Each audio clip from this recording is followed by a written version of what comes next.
కడపకి సముద్రం వచ్చిందంట, నిజమేనా? నమస్తే ఫ్రెండ్స్, నేను కానీ నా 90 డేస్ జర్నీలో ఈరోజు డే సంథింగ్. ఏ రోజైనా కానీ ఈరోజు మటుకు నా బర్త్డే బ్లాగ్ ఎలా ఉందో చూసేయండి. ఇక రెడీ చేసి మేమైతే వెళ్ళిపోయాం తినడానికి.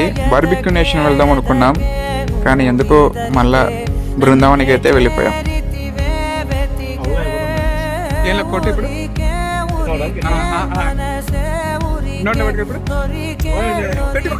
ఇక లాస్ట్కి అయితే తినేసి అయితే వెళ్ళిపోయాం. ఫుడ్ అయితే చాలా బాగుంది అండ్ నీట్ అండ్ కండిషన్. ఫస్ట్లో చెప్పినట్టుగా కడపకి సముద్రం ఏం రాలేదు, ఇది పడిన వర్షం. మంచి ఎండల కాలం, May 26th, పచ్చిగా పడే ఎండలు.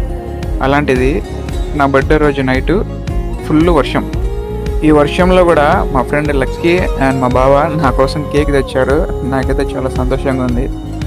ఫుల్ వర్షంలో కూడా ఇంకా బైక్ వేసుకొని కేక్ తీసుకుని వచ్చేసాము.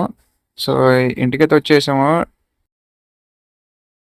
ఇక వర్షం తగ్గుతానే మేమైతే స్టార్ట్ అయ్యాము. సో కడపలో క్లైమేట్ మటుకు చాలా కూల్గా ఉంది.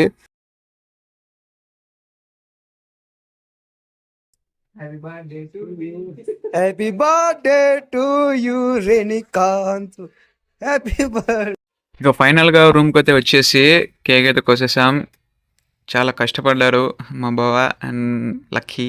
ఇద్దరికి కేక్ తినిపించేసా, లక్కీకి తినిపించేసా, మా బావకి తినిపించేసా. అండ్ లాస్ట్ ఈ గిఫ్ట్ ఎవరు ఇచ్చారో కామెంట్ చేయండి.